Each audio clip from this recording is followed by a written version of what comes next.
Good afternoon, ladies and gentlemen. It is my privilege and honor to welcome you to our press conference. My name is William Bowers, and I'm a part of Mr. Campbell's sociology class. Many of you today are asking the same question. Why are we here?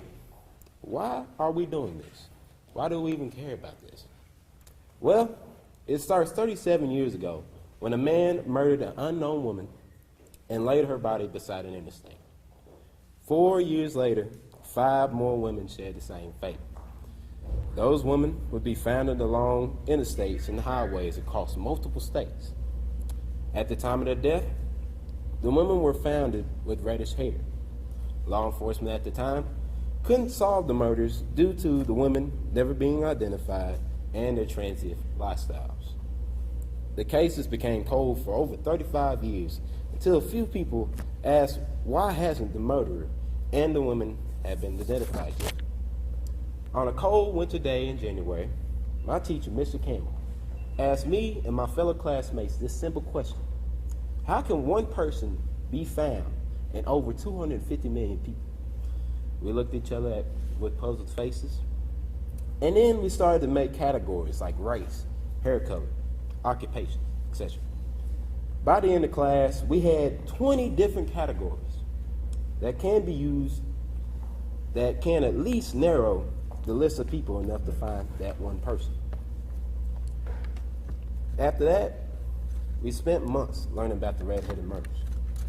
We learned what a serial killer is. We looked into the lives of some of the most infamous serial killers like Ted Bundy and Richard Chase. With the information provided and what we have learned, we were able to create an MO, a signature, and a profile for the murderer.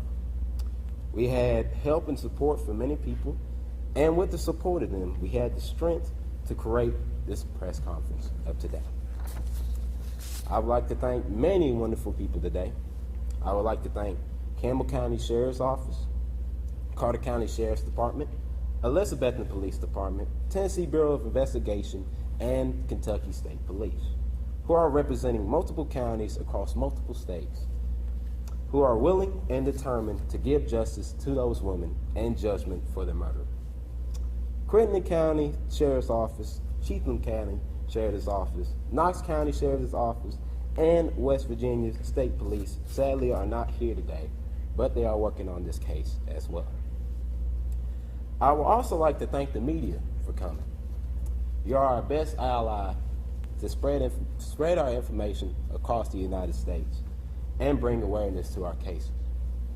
And finally, the students and our teacher, Mr. Campbell. Without the hard work, grit, and determination by the students, we would never have this press conference today. Martin Luther King Jr. once said, "Human progress is neither automatic nor inevitable. Every step towards the goal of justice requires sacrifice, suffering, and struggle. The tireless distortions and passionate concerns of dedicated individuals. The men and women that you see here today are dedicated to these cases. The tireless work and effort by these individuals are the reason why these cases have been brought back." I also had the opportunity to introduce our first speaker, Mr. Shane Waters. Mr. Waters is the curator of the Out of Shadows podcast. On the podcast, Mr. Waters works on the cold cases and seeks out the information about those cases. He has done tremendous work on his podcast for victim advocacy, and without the help and support from him, we would never have this press conference today. Thank you, and welcome to our press conference.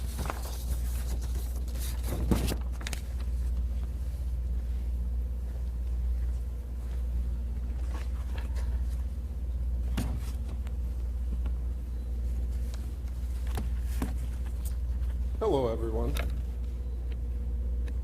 everyone. I am Shane Waters, the podcaster of the true crime investigative podcast, Out of the Shadows. 2.5 years ago, I started my podcast because I wanted to share the stories about cold cases that have eluded the public's mind. On every case, I would allow family members to speak for victims about their loved ones, because it's important for me, for listeners, to grasp the reality of the situation. These are real people who had goals and dreams like you and I. But all of that was robbed from them because of the actions of another. Near the end of last year, a friend and a fellow podcaster, Justin Rimmel, shared with me a bizarre series of murders known as the Redhead Murders. Just by hearing the basics behind the case, I was intrigued. But quickly I came to the realization that the 5-minute summary that my colleague gave me was all of the information out there on these murders. You see, there was a big two-word problem with this case that makes it almost untouchable to storytellers like myself: Jane Doe. Out of the 6 victims that we believe could be a part of the Redhead Murders, all but one remain unidentified people. That's right. After more than 30 years, only one of these victims has a name. To make matters worse, there was little to no information known about the one victim with a name, and I couldn't even locate a photo of her when I was putting together the episode. How can a podcaster cover a case involving 6 women with no family to speak with only 5 minutes of information on a storytelling platform? I felt defeated. I felt like I had no choice but to put the case down and move on to something easier. I can remember sitting at my computer about to drag this file on my desktop, titled Redheads, to the trash, when I realized that this is the exact thing that is preventing this killer from being caught. More than that, I knew that this is what the killer assumed would happen each time he targeted a new victim. I believe he assumed that society wouldn't care that these women were gone. After all, if there is no family to come forward to fight for them, surely it will not be a story worth telling. My friend and colleague, Gemma Hoskins, who some of you may know as the grassroots amateur investigator from Netflix docuseries The Keepers, once told me that when all hope seems lost and you find yourself up against a wall and feel defeated, there's only one thing to do. You keep on keeping on. Gemma and I have been working together the past several months because there wasn't enough information for a podcast episode, so we decided to find our own information. On the series, we have put together for listeners so they can join us up at the very beginning of our journey, and they will continue with us until there isn't anything left behind for us to find. We are 5 episodes in, and trust me, we are going to keep on going. Today I realize that I have driven more than 5,000 miles from my home in northern Indiana to travel where these victims were found. A couple days ago, I drove past a location where the daughter to one of my best friends lost her life, and I saw a cross. I realized that cross symbolized not only a lost life, but also a family that refused to forget. So I made 6 crosses by hand, and I painted them red. And over the last few days, I have been retracing some of my previous travels to put a cross in each of these locations that the victims were found in. 3 down, 3 to go. If there is anything I have learned over the last 2.5 years, it is the importance of having a family that continues to push the cases not only in front of detectives, but also the media and community. Today I stand here, along with a high school sociology class, to remind the world of these 6 women. Today we are their family. In the 3rd episode of my series, my listeners heard from a young woman who believes that this Jane Doe, found in Barberville, Kentucky, is her mother. One day her mother gave birth to her little newborn girl, Elizabeth, and soon after she disappeared. You are about to hear a student read a letter from Elizabeth about how this entire ordeal has affected her life. As you listen, I want you to remember that we all have a past. There are things we all have done that we aren't exactly proud of. But that doesn't mean that we deserve to die. These women may have a similar past, but they were not less of a person for it. If the coward responsible for these murders is watching, I have a message for you. We will not stop. We will not forget.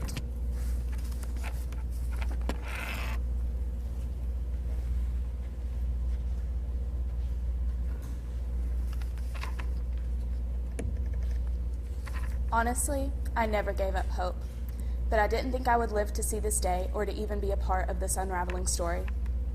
As a young girl growing up, it was just my dad and I. I never really thought about where my mother was.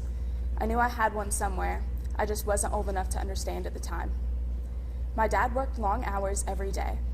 After his job, he would come home and cut lawns as a second job. On Saturday mornings, we would walk down into town and eat breakfast at the shake shop. Afterwards, we would go and play Pac-Man at the laundromat. This became our Saturday morning tradition. Sometimes he would let me go and cut a yard with him. I remember sitting on his lap steering the riding mower. I loved helping him. The smell of fresh cut grass still brings me back to these days. Even though he worked a lot, I can't recall a time he didn't provide. He taught me responsibilities early in life that I may not have seen the importance in when I was younger, but I have learned I am so grateful for now. He was always a hard worker, but I always sensed a certain sadness about him. It wasn't until age 10 or 11 I discovered I had siblings. Most of my childhood had been spent assuming I was an only child, until finding out I had 5 other siblings. As I began reaching out to them in my teenage years, I became very curious about my birth mother. This curiosity also peaked after a very important woman in my life had passed away in 1997. This woman would occasionally keep me when my father had to work and became a huge inspiration in my life. I remember sitting in her lap one day and asking her if she would be my mother, and to my surprise, she said yes. Up until this point, I had never attended a church service before. I thank God for placing her in my life. I have no idea where I would be without her influence in my younger years. I was only 14 when she passed away, but in the 8 years I knew her, she became my world. When she passed away, I was furious. Why would God take something so good away from me? Will anyone love me the way that she loved me? And then I remembered someone already did. We don't always understand God's plans over our lives. We just have to trust them. In 2002, I graduated high school. This was the first day my dad ever told me he was proud of me. It was very bittersweet at the time. I started thinking more and more about you, Mom. Where are you? Are you alive? Did you leave on your own, or did something happen that prevented you from coming back? Over time, I've heard stories about you that no child should ever have to hear about their mother. I tried asking Dad about you, but he would become so angry, and I never understood why. I even began to wonder if he saw you when he looked at me, and if that triggered memories about you he would rather not speak of. To this day, I still do not know the truth. Mom, if you can hear me, I want you to know that there was always an emptiness in me due to your absence, but also a connection. You have always been with me, maybe not in the flesh, but I have carried you in my heart. All my life, I hope to find you alive and well, to greet you one day with open arms and wrap you in a tight embrace, to tell you that even in not knowing you, I have loved you, reassure you that I was never mad and that everything will be okay. Not knowing the circumstances of your disappearance has left me with many thoughts. You were last seen in March of 1985. It is now 2018. 33 years have passed, and no sign of you until recently. I am now 34 years old and have 4 children of my own. I'm still searching for you, and I have a feeling the answers I have been seeking will soon be discovered. I'm feeling more helpful than ever.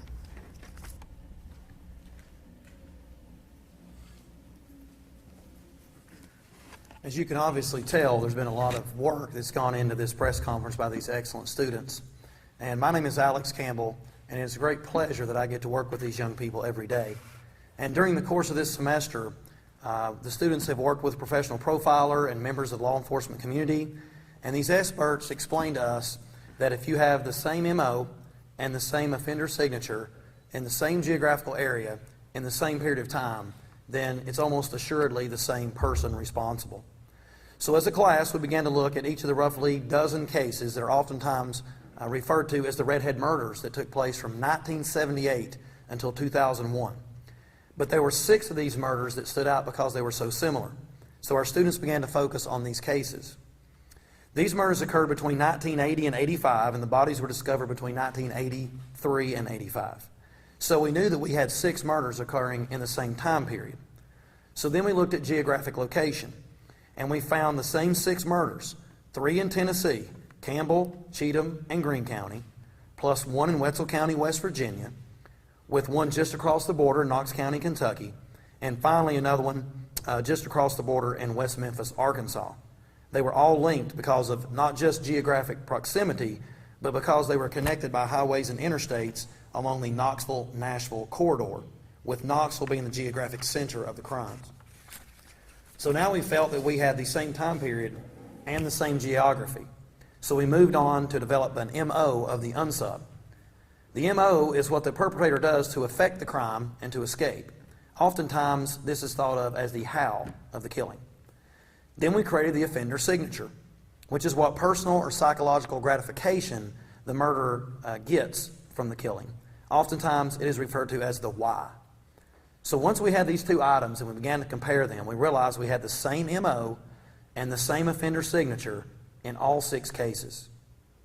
So after concluding that we had the same location, same time period, same MO, and same signature, we enlisted the help of professionals in evaluating our work. We consulted, and they agreed with us that these 6 murders are most likely the work of one person. So we have shared this information with law enforcement officials, and today we're making these documents publicly available to the media and the public, including the 8-page psychological profile. To quickly summarize that profile, the killer is most likely a lone white male that was born between 1936 and 1962, putting him between 56 and 82 years old.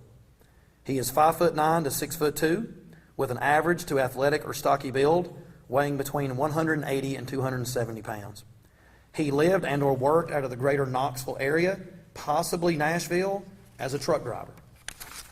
He most likely started driving a truck around 1980 and probably left that job in 1985.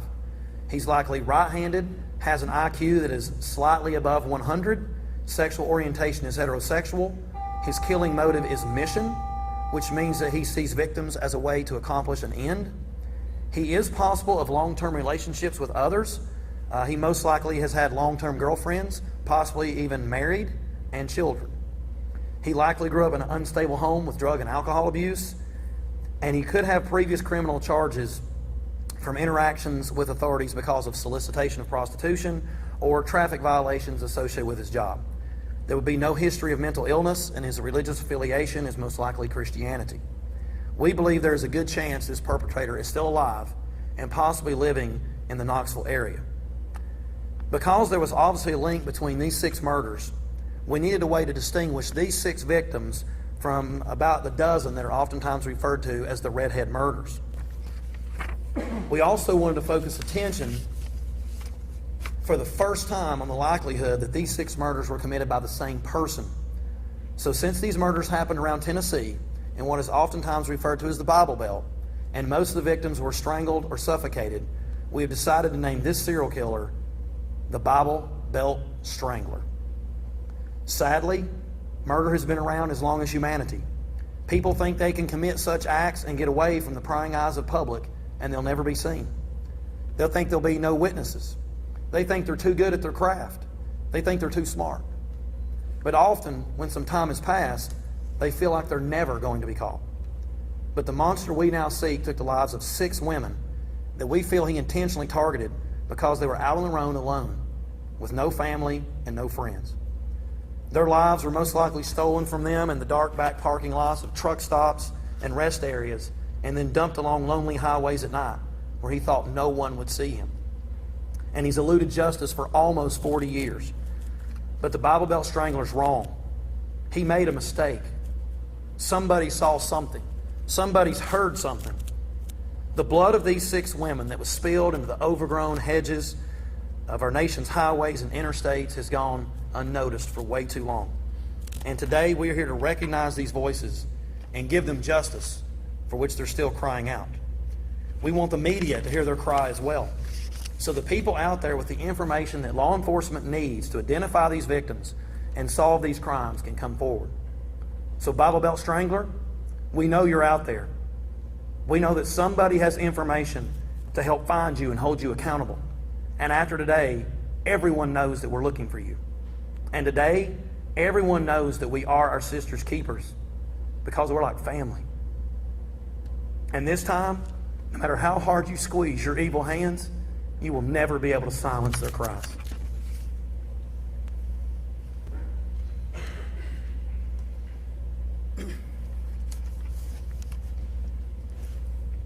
Good evening.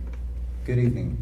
My name is Mason Peterson, and as you've heard, we started on this cold case and is on 35 years since the first body was found in Wetzel County, West Virginia. To this day, all cases remain unsolved, and we only know the identity of 1 out of 6 victims. So, we need the public's help. We need you to be aware of this case. We need you to share this case around with any info that we are giving you or what you already know. We need you to find people that may know something we don't. Then the people with this information should contact the police. There's no doubt that someone saw something and thought it was probably nothing or it's not that important. It could be something, whether big or small. It could lead to a big break. We want to help remember and identify the victims because it helps the police find what correlations our victims had with their perpetrator and bring him closer to justice. We also want to help the police find the Bible Belt Strangler so he can be held accountable for his actions. We want to thank all the media who are becoming an advocate for these victims and getting their stories out to the public. Thank you to all of the dedicated members of the law enforcement who are working on these cases and are ready to take the tips you provide and use them to identify these victims and the person responsible for their death. As Winston Churchill once said, "Now, this is not the end. It is not even the beginning of the end, but it is, perhaps, the end of the beginning." Thank you.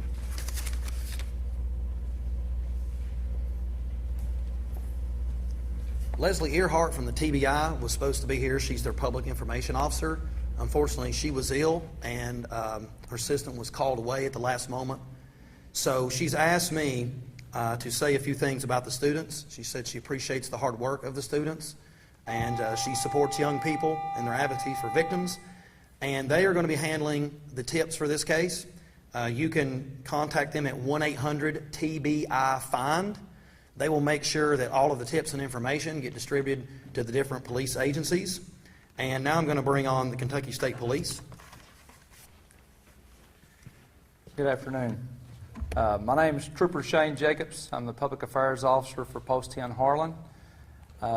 First of all, we would like to thank Elizabethton High School, the administrators, for allowing us to come over, be able to share information with the local city, county, state agencies over here with the case that we have in Kentucky. Again, it's very important that as law enforcement that we share information, especially since this is multi-states.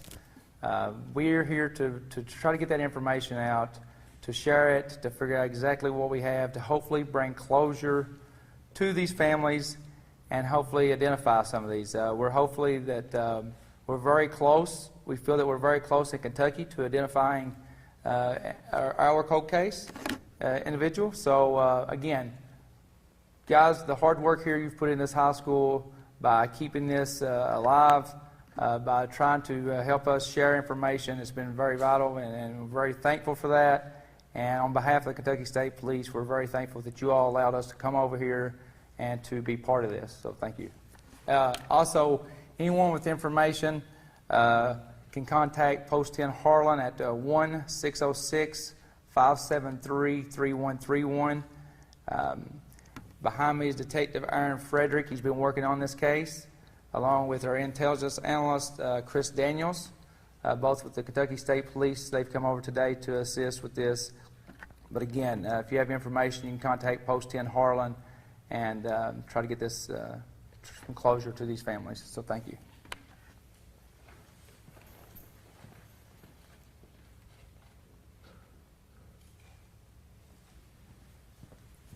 We have just a few moments for any questions anybody has. I ask that you would step to the microphone, just identify which agency you're with, and then please direct the question to the person you would like to answer it.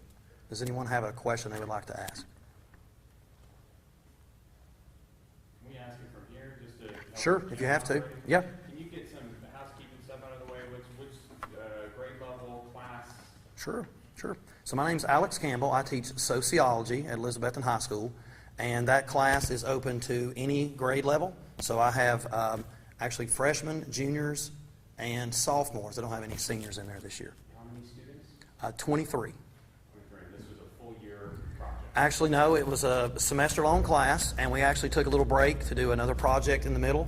But I would say we've probably worked on this about 80% of the semester. Can you talk about when the relationship began with the podcast and how that connection was made? Yes, so we had one group of students that was working on media. So we had people doing TV, print media, etc. Somebody was looking into social media and online, and they found that they had just been created a Redhead Murders Facebook page. So there was a phone number contact on there, and I called Shane. We talked a couple days later, and so that was the beginning. Can you talk a little bit about, I guess, kind of the process and how you all went about making this suspect profile? Yes, of course, I'm not a criminal justice teacher, but I just tried to get as many different resources that I could online. Consulted criminal justice teachers here. Of course, we had law enforcement officials helping us. So we put those together, and the students felt that they could come up with 21 characteristics that would help identify this person. The class originally started, I found that there was about 250 million people living in the United States in 1980. So I said, your challenge is to find 1 out of 250 million. And they actually thought that these 21 characteristics would really narrow it down to just a few people.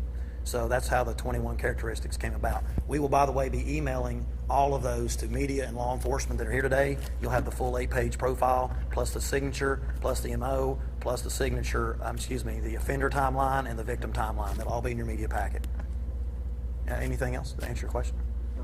Okay, thank you. Is this a class that you developed? No, sociology has a state curriculum. Yes. So I am supposed to cover all types of things that deal with sociology. This includes family, includes socioeconomic status, it includes media, peers, all these types of things.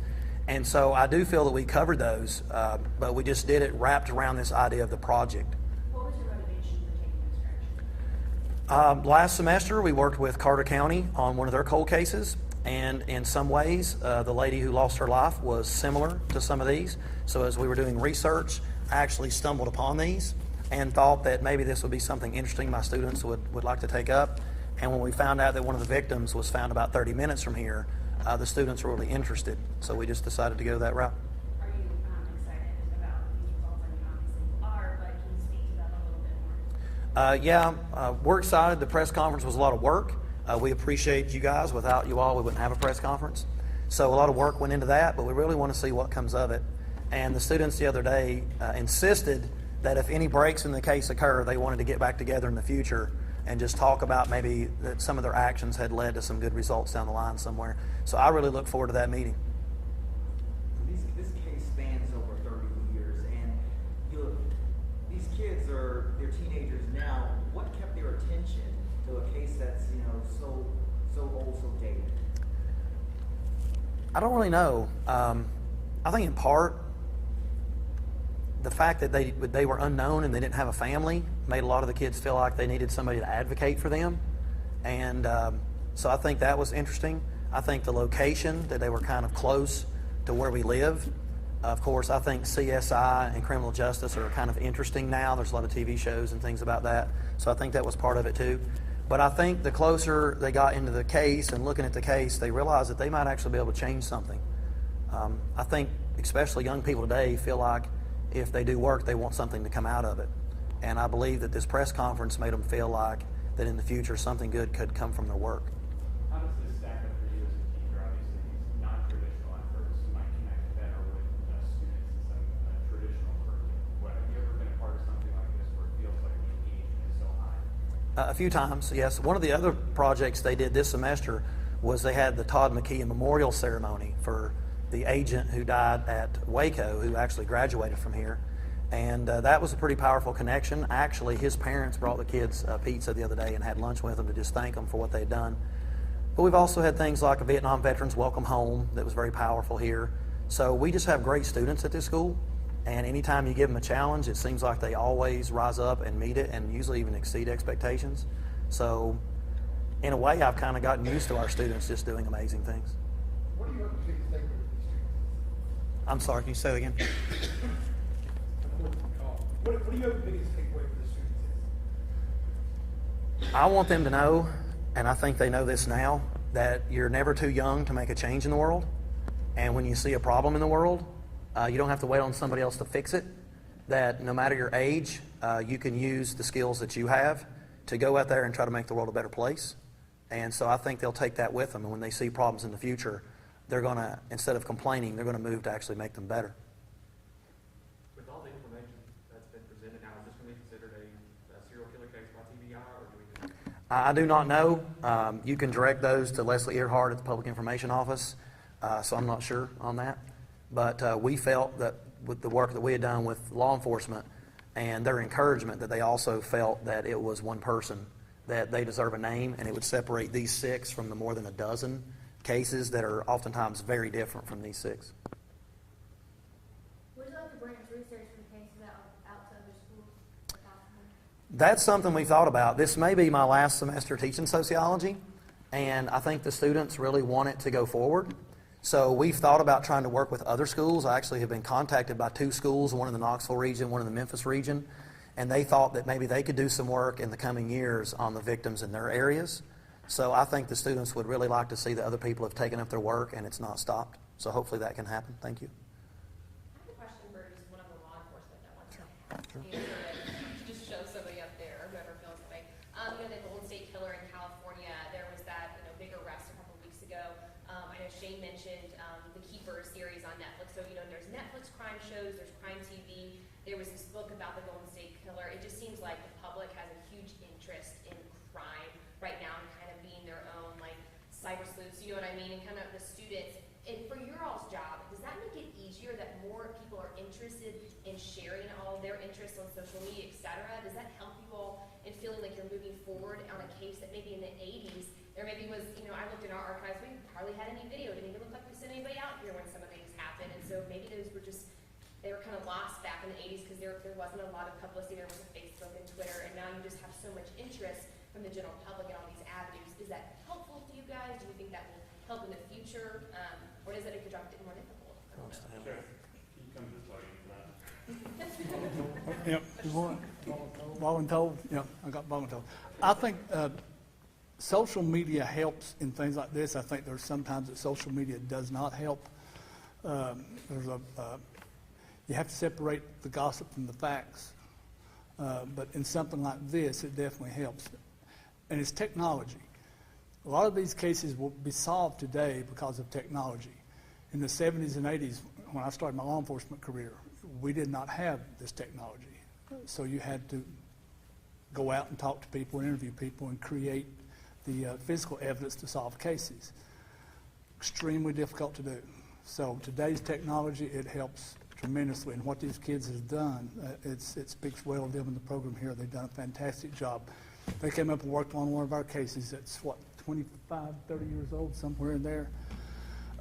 And I think they would have been very beneficial in helping solve that, but all of the actors in that case have since passed away, so the solvability was not there. But it's a double-edged sword, I guess.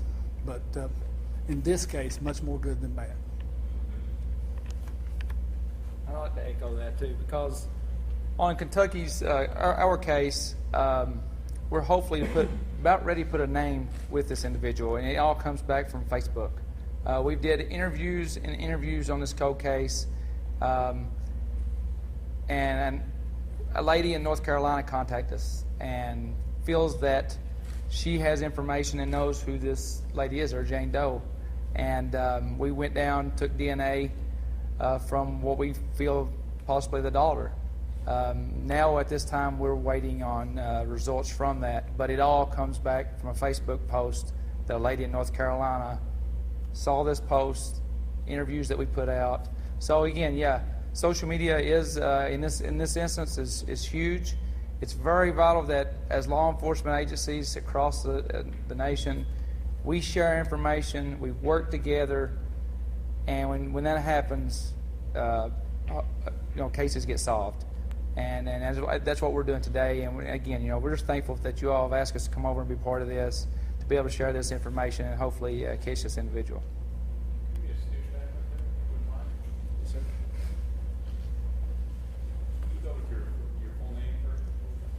William Bowers. You're what grade? I'm a junior. Can you talk a little bit about what it was like to be a part of a project like this and how it compares to some of your other classes? Well, it was unique at first because, like, when you think of sociology, you think something about like your cranium or something like that, and then we really broke it down. It's pretty much the study of people in groups, so that's really what sociology is all about. So it was unique to work on this, and there's not really a lot of classes that go into this type of style of teaching, because pretty much Mr. Campbell, he gave us the resources, and then we talked about it a little bit. We learned from what we got through this, and then we started to actually go into the cases and actually bring those resources with us.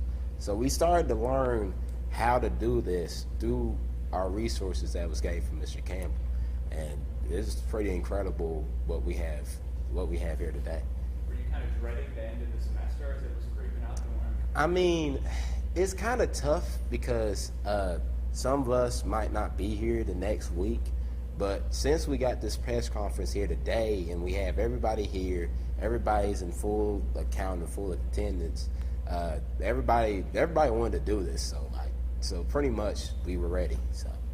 Is this an empowering experience for you guys, knowing that you might be able to contribute to some good and some closure for some people? Yeah, it's a wonderful experience because teenagers like us, we usually don't get an experience like this. You usually see it with many of the FBI, the TBI, CIA, whatever law enforcement agency gets to do this. We never get to have this type of chance, and it's wonderful that we have this chance.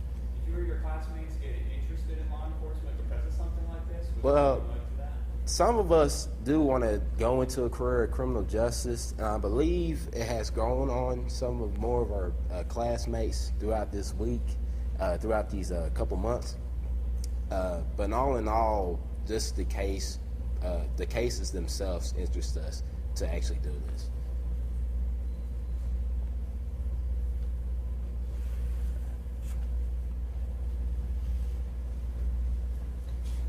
Does anyone else have a question for any of the students? I'd love for them to speak if you want to ask them anything. Anybody else? No? Okay, so whenever we pack up here, I know some of you may want to get some direct quotes from them. Be looking for the media packet. And remember, media, you guys have a very important job. If we don't get the word out about these cases, then the people who saw something can't speak to law enforcement. So I appreciate you guys being here today. Have a nice afternoon.